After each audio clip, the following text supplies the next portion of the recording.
France Inter. Le bruit du monde, la suite, c'est l'actualité internationale passée sous les radars et c'est Sébastien Legénie.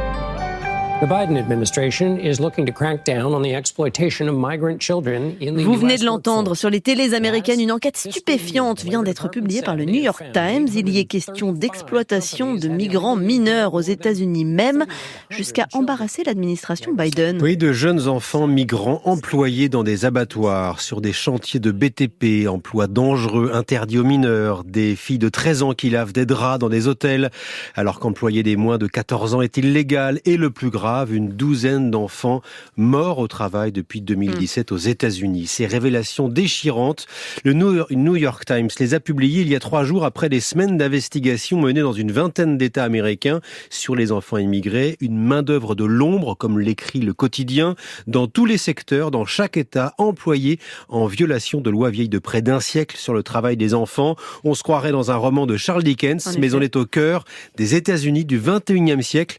Et depuis hier, l'affaire a pris un tour politique. On entend ici Hillary Shelton, représentante démocrate au Congrès, prendre à partie les entreprises comme Earthside Foods, fabricant de barres céréales, employant de mineurs migrants et qui devraient, selon elle, avoir honte de leurs pratiques. Mais il y a aussi un vrai problème administratif. Le nombre d'enfants migrants arrivant aux États-Unis sans leurs parents a explosé sous le mandat de Joe Biden, 3 fois plus qu'il y a 5 ans, 130 000 enfants l'an dernier, souvent mal pris en charge par les services sociaux, incapables de contrôler le sérieux, la moralité des parrains de ces migrants. L'administration Biden, sous pression, qui a promis hier un vaste plan national pour lutter contre ce fléau. Une barrière de 3 mètres de haut commence à s'élever entre la Finlande et la Russie, Sébastien. Oui, ce projet lancé il y a plusieurs mois, dans la foulée de l'invasion russe en Ukraine, a commencé à prendre forme hier. Premier coup de pioche pour un tronçon d'abord de 3 km, la phase initiale d'un futur rideau de fer qui doit à terme, en 2026, s'étendre sur 200 km. Pourquoi cette clôture ? La Finlande craint que la Russie ne se serve des migrants, on en parlait tout à l'heure, comme la Biélorussie l'avait fait l'an dernier avec la Pologne, pour déstabiliser le pays.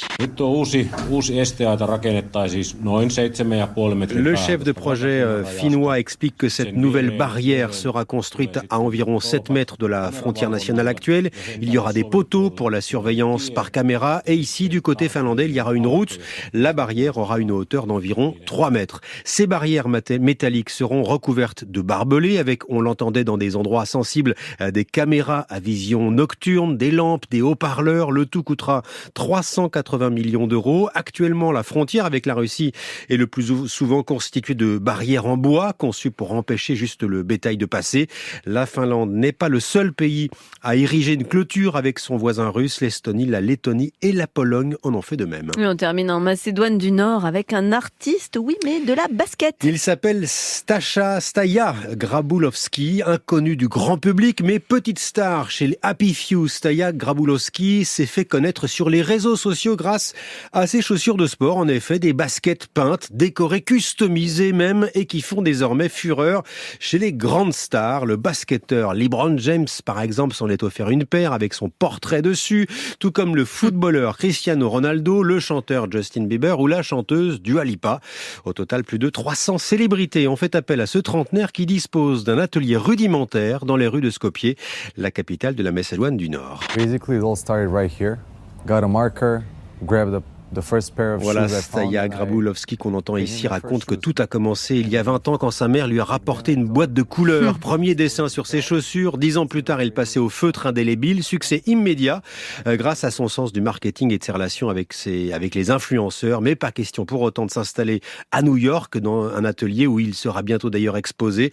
Dernière précision, vous l'attendez, le prix, ça commence à 1 000 €.